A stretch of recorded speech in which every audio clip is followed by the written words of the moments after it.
Welcome back for video 2. In the last video, we talked about how to find that unicorn opportunity that you can grab onto and use to build momentum for your business. There's one thing I want to mention here because I know this is a part where people can start to get a little freaked out. Just because you're picking one unicorn opportunity to focus on right now does not mean that that's the thing that you have to do in your business and life forever and ever and ever. Business is something that's constantly in flux and changing. You can offer something today, change it next year. You can always retire services and launch new ones. It's kind of the definition of entrepreneurship, is that you get to do whatever you want. The key here is understanding that you have to pick one thing at a time. You cannot focus on doing 5 different things at once and do any of them well. So if you want to do a bunch of different things, just pick the one that you want to start with today and go with that, and who knows how you're going to feel a year from now. And I'm sure you have a ton of other questions for me, and I want you to know that I'm going to answer lots of those questions in this video training, but I'm also going to be answering even more of them during the live webinar coming up. And if you decide to join me in Yay for Clients, which will be opening for enrollment soon, you'll be able to get my full step-by-step process and program for doing all of this service creation, launching, and booking stuff. We'll talk about all of that a little bit more later. For now, let's focus on this video, which is all about the 4 rules you must follow in order to become a client magnet. Are you ready? So rule number 1 for becoming a client magnet is that you have to make yourself referable. What I mean by this is you have to make it easy for people to refer you to their friends, colleagues, acquaintances. The reason why being referable is so freaking important is because most service-based businesses get 80% or more of their clients from referrals. In fact, when I ask people what percentage of clients they get from referrals, the answer is more like 90 or 100%. That's how important being referable is to becoming a client magnet. This is why attending events and conferences and networking groups is really powerful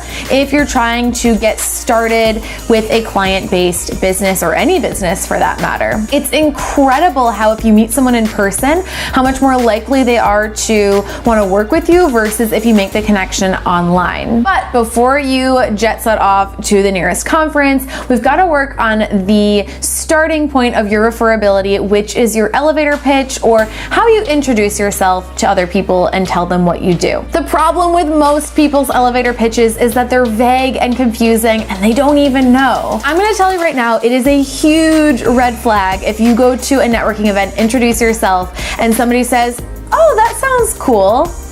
They don't understand what you do and they're afraid to ask a follow-up question. When you introduce yourself at a networking group, you want to get one of 3 responses. Response number 1 is, "I need that." Response number 2 is, "I know someone who needs that." They might even know someone at the event who needs that, and they go to find the person to connect the 2 of you. And then response number 3, which is the worst case scenario, but still isn't so bad, is, "Hey, I don't need that, and I don't know anyone who needs that, but I'm certainly going to know when I do, or I know someone who does." In order to get this type of response from your elevator pitch, though, your pitch has to be less focused on your job title and more focused on who you help and what you help them to do. If you recall our lesson from video 1 where we talked about knowing your target market and knowing the problem that you solve for them, it's the same thing that applies here. This is what's going to help someone to recognize whether or not they need your help. For example, instead of saying, "Hi, I'm Courtney, I'm a business coach," I could say, "Hi, I'm Courtney, I help service-based business owners to get more clients."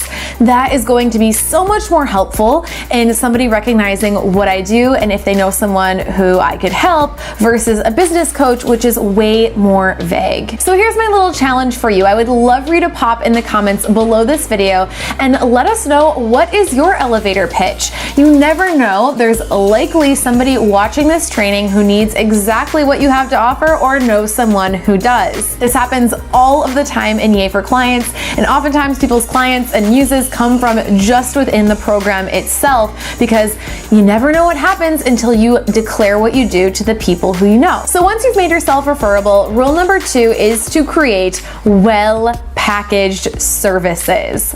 This is the meat of the whole signature service equation. This means no more custom proposals and trying to remember what each client paid for and switching between different projects. Remember, we talked about this extensively in video 1. If you missed that, make sure to refer back to that video so you can hear all about why customizing proposals is not a great idea. That said, let's talk about how to stop doing that and get clients paying you for your well-packaged services. I'll be teaching on this topic a lot more in our upcoming webinar, but here are some great tips to get you started. Tip number 1 is to offer only 2 services. I know, only 2 services, and here's why. If you offer more than 2 services, let's say 3 services, oftentimes those packages overlap too much and your client doesn't know which one they need versus the other one. I'm gonna say that applies to 80 to 90% of people who I've worked with, so it's likely the advice that you're gonna wanna take as well. The more options you have, the more likely your clients already get confused, and a confused mind always says no. And frankly, it's pretty easy for you to manage running 2 services versus 3. It's just a lot more work on the back end part.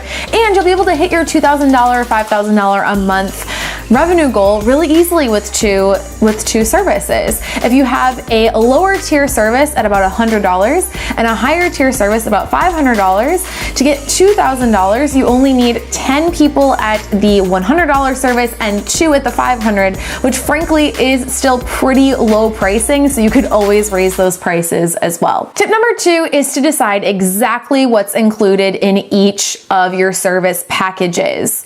You have got to know the who, what, where, when, why, how of every package you create. Remember, we are not customizing things anymore, so the details need to be decided in advance. Are you offering calls? How many? When are they going to take place? Is there a final deliverable? What is that going to look like? What's included and when am I going to get it? A little bonus tip here is that your services should be designed as the most efficient way to get your client from where they are right now to where they want to be. And I often refer to that as the rainbow of sales. Then tip number 3 is to document your workflow. This is kind of the systems part of things where most creatives just have no plans here. And this is going to absolutely be game changing for you if you don't have documented workflows for your business. If you've been customizing services, or if you're a creative person like me, chances are that you've been reinventing the wheel every time that you have a new client, and that's gotta stop. That's taking up time and energy, it's making you really inefficient, and it's actually weakening the work you're doing for the client because you're so exhausted from doing all of this administrative stuff. To go from amateur to professional, you have got to have documented processes for doing your work. No more reinventing the wheel and making it up as you go. What I want you to do right now is mentally walk through the process of working with the client and write down 5 things that happen, 5 steps that you have to take in order to do your part of the work. There might be more than that. We're just starting with 5 to get your juices flowing. You want to document everything that happens from onboarding the new client to when you finish the project at the end and get a testimonial. And if you want to take this a step further, I like to put my client workflow processes right into Google Docs so that I can share it with my team and update it easily. All right, so now that you have a super referable elevator pitch and well-packaged services, it is time for rule number 3. And rule number 3 is that you've got to make space for the number of clients that you want. If you're into manifesting, this is the whole act as if principle, but actually it just makes sense. So many times I talk to service providers who say, I want to get more clients, and we look at their calendar and they haven't made any space for those clients. They're not prepared for those clients to arrive. If you were expecting a guest to come over, you would prepare your house for that guest to come over, and you should do the same thing in your business when you want more clients. So do you know how many clients you want to attract each and every month? Do you know how long it takes for you to work with each of your clients? And do you know what you would do if 10 new clients landed in your inbox right now? If my questions are giving you a little bit of anxiety, no worries, but all that means is that you are subconsciously repelling clients from coming to you because you know that you don't know what to do once they arrive. And if you feel this way, chances are you're avoiding networking and marketing your business too. Am I right? So here are some ideas and ways that you can start to make space for clients in your business. First and foremost is you've got to block off space and time for your clients on your calendar. Put it straight up on your Google Calendar. Where are you going to be working with clients? And then when you talk to a new prospective client, you know what your availabilities are. The next thing you can do is set up all that administrative stuff that is gonna have to happen anyway, like setting up contracts and invoices and your calendar booking link. The third thing you can do, which I've mentioned earlier, is to mentally walk through the process of working with a client to fill in any of the gaps that you find through that process. You can also create folders for your clients if that's a part of the work that you do. I always, in advance, created Google folders for clients for every single month. So I would look out 3 months in advance. I knew that I was working with about 3 clients a month, and I would make 3 folders for each month, and I would just name them June Client 1, June Client 2, June Client 3, and when I booked the client, I would just assign them to the folder that was already created. And then that brings me to our final rule number 4. This is my favorite one, and this is identifying your low-hanging fruit. The reason why this is my favorite rule is because this is the one that is going to help you to get clients instantly. This is the shift that everybody has to make to realize that you're farther ahead than you think you are. Are you ready to hear how to identify your lowest hanging fruit in your business? Before we get to that, I want to talk about what most people talk about when they talk about getting clients. In the online business world, there's a lot of chatter about growing your list and Instagram marketing and social media and Facebook ads and all these other things you can be doing online to get clients. And ultimately, there's dozens and dozens and dozens, maybe an infinite number of ways that you could get clients coming to you. Frankly, you don't have time to do all of these things. However, if you want a list of a bunch of different things you can do to attract more clients, I've got a free checklist for you on 64 actions you can take to get clients now, which you can download below this video. But seeing as you are a human living on planet Earth, you have 24 hours a day, and that is not nearly enough time to do all the things that you could possibly do to get clients. So we need to identify the ones that are going to work best for you. And I've got to be honest, it's not the social media and the Facebook marketing and the Instagramming. It's not even list building, which I'm also a huge fan of if you're building an online business, but list building is not the fastest way to get clients and is certainly not your lowest hanging fruit. Now, this doesn't mean that you shouldn't be on social media building your brand. It just means that you have to understand that that's the long game, not the quick way to get clients, and you have to decide what's your priority right now. To identify your lowest hanging fruit, the best question to ask yourself is, where have you found clients in the past? Or where have clients found you? How have your clients come to you? Now, even if you have never had a client before, I'm going to tell you, most clients come from the network you already have and people you already know, especially in the beginning. Honestly, even for people who have a ginormous Instagram following, they're probably not getting most clients from their Instagram. They're probably getting them from in-person meetings and leveraging their current network. And this is why I'm such a big fan of using muses instead of ideal client avatars, because if you create services based on people you already know, those people ultimately might end up buying your service and are more likely to hire you because you created it for them in the first place. It kills me when I talk to entrepreneurs who say that their first client didn't count because it was a friend of theirs or a family member.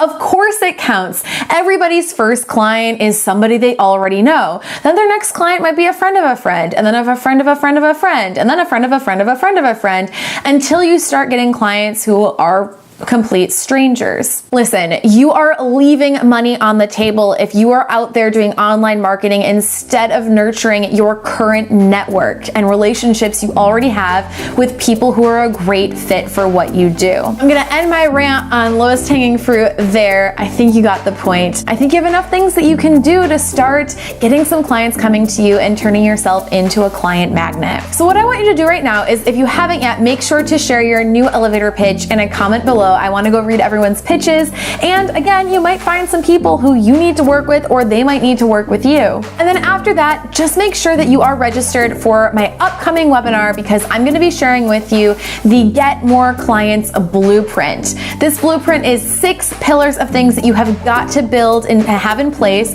in order to book out your client-based business and start earning a full-time income, 2 to 5K a month for what you do. In order to register, just click the button on on this page, and I cannot wait to see you there. Thank you so much for watching until the end of this video. I hope that you've got just a notebook full of ideas of things you can do to start turning yourself into a client magnet, and I'll see you at the webinar.